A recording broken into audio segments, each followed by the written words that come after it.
Campus ఇంటర్వ్యూలో తనకన్నా తక్కువ ప్యాకేజ్ సంపాదించాడని 4 సంవత్సరాలుగా ప్రేమించిన లవర్ బ్రేకప్ చెప్పేసింది. ప్రేమించి పెళ్లి చేసుకున్న భార్య నీతో పాటు ఈ కష్టాలు నేను పడలేనని మనవాడి చేతిలో డైవర్స్ పేపర్స్ పెట్టింది. ఇటువంటి సిచ్యువేషన్ లో ఉన్న మన మూవీ హీరో వాటిని ఎలా ఎదుర్కొన్నాడు, తను అనుకున్న గోల్ ని ఎలా రీచ్ అయ్యాడు అనేదే ఈ మూవీ. హాయ్ ఫ్రెండ్స్, ఈ రోజు మనం ఈ వీడియోలో సోలో బాయ్ అనే మూవీ గురించి ఎక్స్ప్లెయిన్ చేసుకుందాం. మిడిల్ క్లాస్ వాళ్ళకు ఉండే కష్టాలు, ఆశలు, ఆశయాలు ఇవన్నీ కూడా ఈ మూవీలో మన హృదయాలకు తాకేలా చూపించారు. ఈ మూవీ హీరో పేరు కృష్ణ. ఇతనిది ఓ మిడిల్ క్లాస్ ఫ్యామిలీ. ప్రతి విషయంలోనూ నిజాయితీగా ఉండి ఓట్లు సంపాదించాలనే ఆశ లేకపోయినా బ్రతికున్నంత కాలం హాయిగా, ఆనందంగా సర్దుకుపోతూ బతికేసే ఓ నార్మల్ మిడిల్ క్లాస్ అబ్బాయి అయిన ఈ కృష్ణ ఓ ఇంజనీరింగ్ కాలేజ్ లో జరిగే ఫ్రెషర్స్ డే తో ఈ మూవీని స్టార్ట్ చేశాడు. ప్రియా ఇదే కాలేజీలో మనవాడితో పాటే చదువుతుంది. కాలేజ్ ఫ్రెషర్స్ డే మొదలు కాలేజ్ అయిపోయి క్యాంపస్ ఇంటర్వ్యూస్ జరిగేంత వరకు కూడా వీళ్ళిద్దరి మధ్యన లవ్ సాగుతూ ఉంటుంది. కాలేజీలో జాయిన్ అయిన మొదటి రోజు నుంచి ప్రియా కృష్ణలు లవ్ చేసుకుంటారు. ఈ 4 ఇయర్స్ చాలా హ్యాపీగా, జాలీగా గడిపేస్తారు. కానీ క్యాంపస్ ఇంటర్వ్యూలో ప్రియకి మంచి ప్యాకేజ్ వస్తుంది. కృష్ణ మాత్రం ఓ 25,000 శాలరీకి ఓ కంపెనీలో జాబ్ కు సెలెక్ట్ అవుతాడు. ఈ మధ్యనే ప్రియా వాళ్ళ డాడీకి కూడా వీళ్ళ లవ్ విషయం తెలిసిపోయి కృష్ణ వాళ్ళది వాళ్ళ క్యాస్ట్ కాదని అతను అబ్జెక్ట్ చేస్తాడు. కానీ ప్రియ మాత్రం కృష్ణకి మంచి ప్యాకేజ్ రాలేదని, వాళ్ళ కార్ డ్రైవర్ కే 30,000 రూపాయల శాలరీ అని, అలాంటిది ఇంత చిన్న ప్యాకేజ్ తో నీతో నేను లైఫ్ అడ్జస్ట్ కాలేనని బ్రేకప్ చెప్పేస్తుంది. దాంతో కృష్ణ డీప్ డిప్రెషన్ లోకి వెళ్ళిపోతాడు. ఆ అమ్మాయిని తలుచుకుంటూ తెగ తాగేస్తుంటాడు. వాడి బాధంతా ఒకటే, ఆ అమ్మాయి రిజెక్ట్ చేసినందుకు కాదు, బ్రేకప్ కి ఆ అమ్మాయి చెప్పిన కాజ్ వల్ల. అలా తన కొడుకు డిప్రెషన్ లో ఉండడాన్ని చూసి కృష్ణ వాళ్ళ ఫాదర్ తను చిన్నప్పటి నుంచి పడిన కష్టాల గురించి కృష్ణకు వివరించి జరిగిపోయిన గతాన్ని మర్చిపోయి మళ్ళీ ఫ్రెష్ గా తన లైఫ్ ని స్టార్ట్ చేయమని సలహా ఇస్తాడు. తను అడిగినా అడగకపోయినా తన అవసరాలు తెలుసుకొని అతని చిన్న చిన్న సరదాలను తీర్చే తల్లిదండ్రుల మీద కృష్ణకి చాలా గౌరవం. అందులోనూ మనవాడు బాగా సెన్సిటివ్. ఏదైనా ఒక విషయం అనుకున్నాడంటే అది నెరవేరేదాకా నిద్ర కూడా పోడు. పట్టుదల ఎక్కువ. ఒక్క మాటలో చెప్పాలంటే మనోడు తోపు. అలాంటి కృష్ణ ప్రియను మర్చిపోయి సిన్సియర్ గా తన జాబ్ చేసుకుంటాడు. 6 మంత్స్ లోనే తన జాబ్ లో డబుల్ ప్రమోషన్లు కూడా పొందుతాడు. ఆఫీస్ లో తను వర్క్ చేస్తున్న విధానాన్ని శృతి చాలా కాలంగా అబ్జర్వ్ చేస్తుంది. ఆమెకి 2 చెల్లెలు కూడా ఉన్నారు. పాపం చిన్నప్పుడే వాళ్ళ నాన్న చనిపోయాడు. వాళ్ళ అమ్మాయి కష్టపడి వీళ్ళని పెంచింది. మగదిక్కు లేకపోవడం వల్ల అందరూ వీళ్ళని చిన్న చూపు చూసేవాళ్ళు. పాపం వీళ్ళు చిన్నప్పటి నుంచి చాలా ప్రాబ్లమ్స్ ఫేస్ చేశారు. అందుకేనేమో ప్రియ చాలా కష్టపడి చదివి తన కాళ్ళ మీద తను నిలబడే పొజిషన్ కి వచ్చింది. ప్రియకుండే ఒకే ఒక కోరిక ఏంటంటే తను ప్రశాంతమైన జీవితాన్ని గడపాలని. తను కోరుకునే హ్యాపీ ఫ్యామిలీని, సెక్యూర్డ్ లైఫ్ ని కృష్ణ ఇస్తాడనే నమ్మకంతో తనను ప్రేమించింది. అతను సిన్సియారిటీని, వర్క్ విషయంలో అతనికి ఉండే డెడికేషన్ కి శృతి చాలా ఇంప్రెస్ అవుతుంది. కృష్ణకి లైట్ గా సైట్ కొడుతుంది. ఆ విషయం కృష్ణ కూడా గ్రహిస్తాడు. మనవాడు కూడా శృతికి సైట్ వేస్తాడు. ఇద్దరు ఒక రోజు క్యాంటీన్ లో కలుసుకుంటారు. ఒకరినొకరు పరిచయం చేసుకుంటారు. ప్రపోజ్ కూడా చేసేసుకుంటారు. శృతి కృష్ణతో వాళ్ళ ఫస్ట్ మీటింగ్ లోనే డైరెక్ట్ గా పాయింట్ కి వచ్చేస్తుంది. నేను ఒకరితో తిరిగి ఇంకొకరిని పెళ్లి చేసుకునే టైప్ కాదు. ఇప్పటి వరకు నా లైఫ్ లో బాయ్ ఫ్రెండ్ అనేవాడే లేడు. ఇప్పుడు కూడా నేను ఇష్టపడింది నీ అందాన్ని చూసి కాదు, నువ్వు ఇక్కడ వర్క్ చేస్తున్న కానించి నిన్ను అబ్జర్వ్ చేస్తున్నాను. నీ సిన్సియారిటీని, ఈ జాబ్ విషయంలో ఇంత డెడికేటెడ్ గా నువ్వు వర్క్ చేయడాన్ని చూశాక వర్క్ కి నువ్వు ఇంత ఇంపార్టెన్స్ ఇస్తున్నావంటే ఫ్యామిలీకి ఇంకెంత ఇంపార్టెన్స్ ఇస్తావా అని నేను అర్థం చేసుకోగలిగాను. అందుకే నీతో ఇలా చెప్తున్నాను. కొన్ని రోజులు మనం ఫ్రెండ్షిప్ చేద్దాం, తర్వాత పెళ్లి చేసుకుందాం అని అంటుంది. దానికి కృష్ణ కూడా ఓకే అంటాడు. అలా కొన్ని రోజులు వీళ్ళ ప్రయాణం తర్వాత పెళ్లి చేసుకుంటారు. పెళ్లైన తర్వాత వీళ్ళ ఫ్యామిలీ చాలా హ్యాపీగా ఉంటుంది. కృష్ణ వాళ్ళ అమ్మ నాన్న అప్పుడప్పుడు వచ్చి వీళ్ళతో పాటు సాయంకాలం దాకా ఇంట్లో గడిపి తిరిగి వాళ్ళ ఇంటికి వెళ్ళిపోతూ ఉండేవారు. చాలా హ్యాపీగా ఉన్న వీళ్ళు ఒకరోజు కృష్ణ వాళ్ళ కాలేజ్ ఫ్రెండ్ పెళ్లికి వెళ్తారు.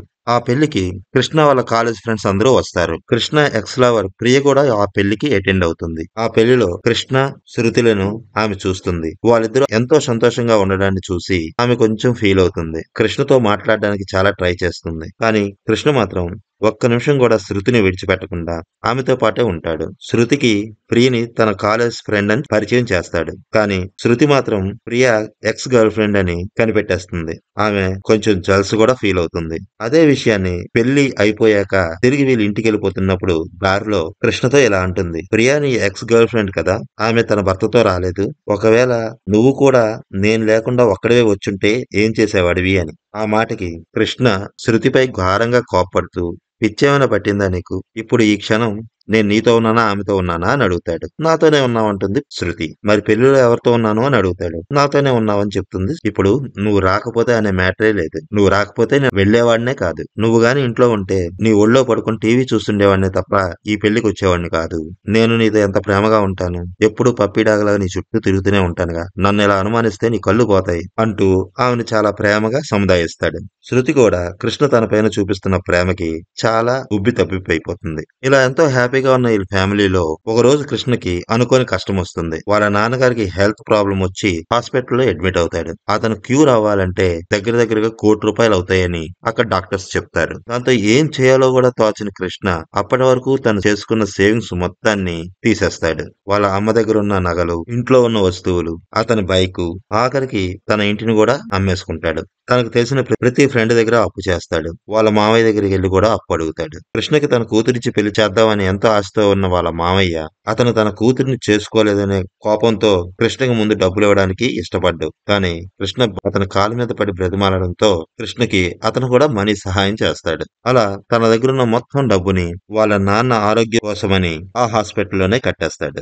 అలా బాధపడుతున్న కృష్ణతో శృతి, మన దగ్గర ఉన్న సేవింగ్స్ అన్ని ఇచ్చేసాం, దొరికిన కాడికల్లా అప్పులు చేశాం, నీ బండితో పాటు ఇంటిని కూడా అమ్మేశాం, ఇంకా మనకు డబ్బులు ఎక్కడి నుంచి వస్తాయని అంటుంది. ఆ మాటలో కోపం వచ్చిన కృష్ణ శృతితో, చిన్నప్పటి నుండి మా నాన్న నువ్వు అదవు ఇదవు అలా ఉండు ఇలా ఉండు అని ఎప్పుడు అనలేదు. అతను నాకు నాన్నే కాదు, ఓ బెస్ట్ ఫ్రెండ్ కూడా. అలాంటి అతను ఇప్పుడు బెడ్ మీద అలా ఉంటే నేను చూస్తూ ఉండలేను. నాన్నని ఎలాగైనా బ్రతికించుకోవాలి అని ఆమెతో అంటాడు.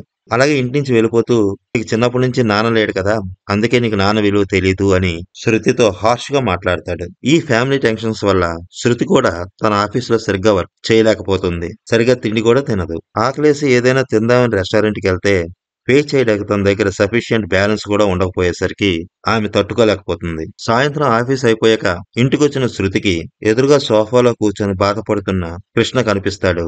నేరుగా కృష్ణ దగ్గరకు వచ్చి తన చేతిలో ఉన్న పేపర్స్ అతనికి ఇస్తుంది. కృష్ణ అయోమయంగా ఆ పేపర్స్ చూస్తూ ఏమీ అర్థం కాని వాళ్ళ శృతి వైపు తలెత్తి చూస్తాడు. అప్పుడు శృతి కృష్ణతో ఇలా అంటుంది, నాకు డివోర్స్ కావాలి కృష్ణ. ఇన్నాళ్ళు మనం కష్టపడి సంపాదించిందంతా ఒక్క మూమెంట్ లో జీరో అయిపోయింది. మనం కిడ్స్ ని ప్లాన్ చేద్దాం అనుకున్నాం, ఏవేవో కళ్ళ కన్నాం, కానీ అవన్నీ ఇప్పుడు జరిగేలా లేవు. చిన్నప్పటి నుంచి నేను చాలా కష్టాలు చూశాను. మళ్ళీ ఇలాంటి కష్టాలు నా పిల్లలకు రాకూడదు. ఇంత ఇన్సెక్యూర్ లైఫ్ నాకొద్దు. మనం డివోర్స్ తీసుకుందాం కృష్ణ అంటుంది. ఆమె మాటలు విన్న కృష్ణ ఏమీ ఆలోచించకుండా ఆ పేపర్స్ మీద సైన్ చేసి ఆమెకి ఇచ్చేస్తాడు. అవి తీసుకుని వెళ్ళిపోబోతున్న శృతితో, మా నాన్న చనిపోయాడు శృతి అని కృష్ణ అంటాడు.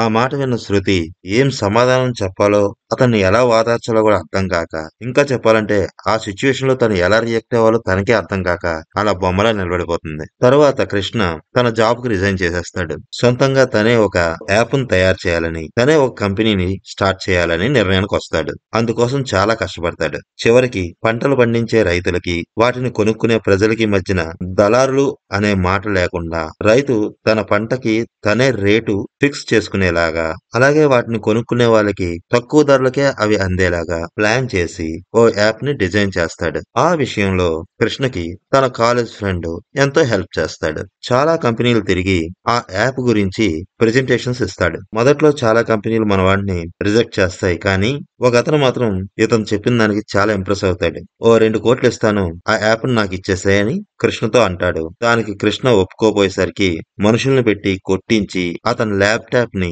బలవంతంగా లాక్కునే ప్రయత్నం కూడా చేస్తాడు. కానీ కృష్ణ చాలా తెలివిగా తన ల్యాప్టాప్ అతనికి అందకుండా చేస్తాడు. తర్వాత వేరే కంపెనీ అతను మన కృష్ణ ప్రారంభించబోయే ప్రాజెక్ట్ కి ఫైనాన్షియల్ గా సపోర్ట్ ఇస్తానంటాడు. కష్టం నీది, పెట్టుబడి నాది, వచ్చే ప్రాఫిట్ మాత్రం 50-50 కావాలని అడుగుతాడు. కృష్ణ అలా కుదరదు, 51-49 అని అంటాడు. దాంతో నవ్వుకుంటూ అగ్రిమెంట్ మీద సైన్ చేసుకుని వాళ్ళ ప్రాజెక్ట్ ని స్టార్ట్ చేసేస్తారు. వాళ్ళ యాప్ బీటా స్టేజ్ లో ఉన్నప్పుడే కృష్ణ వాళ్ళ ఫ్రెండ్ అతన్ని మోసం చేసి యాప్ లాంచ్ చేసే ముందు రోజే వేరే కంపెనీకి 20 కోట్లకు అమ్మేస్తాడు. అతను చేసిన మోసం వల్ల కృష్ణ తన లైఫ్ లో ఇంకో ఫెయిల్యూర్ ని ఎదుర్కోవాల్సిన పరిస్థితి ఏర్పడుతుంది. కృష్ణ తనను మోసం చేశాడని అనుకొని అతనికి ఫైనాన్షియల్ గా సపోర్ట్ ఇచ్చిన కంపెనీ అతను మన వాడి మీద చీటింగ్ కేసు పెడతాడు. పోలీసులు వచ్చి కృష్ణను జైల్లో పెట్టేస్తారు. ఈ విషయం తెలిసిన శృతి చాలా కంగారు పడుతుంది. కృష్ణకి తను తోడుగా ఉండాలని నిర్ణయించుకుంటుంది. తనకు తెలిసిన ఫ్రెండ్స్ ద్వారా కృష్ణ వాళ్ళ ఫ్రెండ్ ఆ కంపెనీ వాడితో మాట్లాడిన కాల్ డేటాస్ అన్ని తీస్తుంది. అతని బ్యాంక్ డీటెయిల్స్ ని కూడా బయటకు లాగుతుంది. ఈ ప్రూఫ్‌లన్నీ కూడా కృష్ణకి ఏ కంపెనీ అతనైతే ఫైనాన్షియల్ సపోర్ట్ ఇచ్చాడో అతనికి పంపించి, కృష్ణ మోసం చేసే వ్యక్తి కాదు అని, అతని దగ్గరున్న ఫ్రెండే కృష్ణని మోసం చేసి ఆ యాప్‌ని వేరే కంపెనీ వాళ్ళకి అమ్మేశాడని, కృష్ణ మీద పెట్టిన కేసుని వాపస్ తీసుకోమని బ్రతిమాలుతుంది. చివరికి బెయిల్ ఇప్పించి జైలు నుంచి బయటికి రిలీజ్ చేయిస్తుంది. జైలు నుంచి బయటకొచ్చిన కృష్ణతో శృతి వాళ్ళ లాయరు ఇలా అంటాడు. నిన్ను మోసం చేసిన నీ ఫ్రెండ్ తాలూకా బ్యాంక్ డీటెయిల్స్, అతను వేరే కంపెనీ వాళ్ళతో మాట్లాడిన కాల్ రికార్డ్స్ అన్ని పక్కా సమాచారాలంతా మనం సేకరించాం. మన దగ్గర అన్ని ప్రూఫ్స్ ఉన్నాయి. మీరు ఓకే అంటే మీ ఫ్రెండ్ పైన లీగల్ గా మనం ప్రొసీడ్ అవ్వచ్చు అని అంటారు. ఆ మాటకి కృష్ణ, వాడు చిన్నప్పటి నుంచి నా క్లోజ్ ఫ్రెండ్, ఎన్నో విధాలుగా నాకు సహాయం చేశాడు. వాడు చేసిన ఈ చిన్న తప్పుకి వాడి పైన కేసు పెట్టడం నాకు ఇష్టం లేదు. పోనీలే, నా వల్ల ఆడైనా బాగుపడ్డాడు అని తనను మోసం చేసిన ఫ్రెండ్ ను కూడా క్షమించేస్తాడు. ఆ లాయర్ వెళ్ళిపోయిన తర్వాత శృతి కృష్ణతో, నువ్వు అంత దారుణమైన పరిస్థితుల్లో ఉన్నప్పుడు నిన్ను వదిలేసి వెళ్ళిపోయాను. నాకు నా మీద అసహ్యం వేసింది. నన్ను క్షమించు కృష్ణ. ఇక నుండి నేను నీతోనే ఉంటాను అని అంటుంది. నేను ఒక మెట్టు ఎక్కుదాం అనుకున్న ప్రతిసారి ఇంకా లోతుగా పడిపోతూ ఉన్నాను. అయిన వాళ్ళందరూ దూరం అయిపోతున్నారు. అయినా నాకు ఫైట్ చేయాలని ఉంది. ఓ 6 మంత్స్ ఆగు. ఓ మిడిల్ క్లాస్ వాడు తలుచుకుంటే ఏదైనా సాధించగలడని నిరూపించి అప్పుడొచ్చి నిన్ను తీసుకెళ్తాను అని అంటాడు. తర్వాత తన స్టాఫ్ అందరితోని మీటింగ్ పెట్టి, మన దగ్గర నుండి పోయింది బీటా వెర్షన్ మాత్రమే. ఫైనల్ వెర్షన్ అంతా నా మైండ్ లోనే ఉంది. ఆ ఫైనల్ వెర్షన్ ని మనం 6 మంత్స్ లోనే రెడీ చేయాలి. దానికి మీ సహాయం కావాలి. మీకు సాలరీస్ కూడా పే చేయలేని పరిస్థితిలో ఉన్నాను. నన్ను నమ్మి నాతో పాటు పనిచేసేవాళ్ళు ఇక్కడ ఉండండి. మిగతా వాళ్ళు వెళ్ళిపోవచ్చు అంటాడు. కానీ అక్కడున్న తన స్టాఫ్ అందరూ కూడా కృష్ణకి చాలా సపోర్ట్ ఇస్తారు. అతనితో పాటే వాళ్ళు కూడా చాలా కష్టపడతారు. చివరికి అనుకున్నది సాధిస్తాడు. తను కనిపెట్టిన యాప్ సూపర్ సక్సెస్ అవుతుంది. అతని అకౌంట్ లో 3,500 కోట్లు జమ అవుతాయి. అయితే కృష్ణ మాత్రం తను సంపాదించిన ఆస్తి మొత్తాన్ని తన ఎంప్లాయీస్ కి ఈక్వల్ షేర్స్ రూపంలో పంచిపెట్టేస్తాడు. తనకి డబ్బు కన్నా మనుషులకి ఎక్కువ వాల్యూ ఇస్తాడని నిరూపించుకుంటాడు. శృతి కూడా కృష్ణ దగ్గరికి వస్తుంది. తల్లి శృతులతో హ్యాపీగా ఉంటాడు. కృష్ణ ఎక్స్ గర్ల్ ఫ్రెండ్ మాత్రం అతని ఎదుగుదలను చూసి కృష్ణను మిస్ చేసుకున్నందుకు బాధపడుతుంది.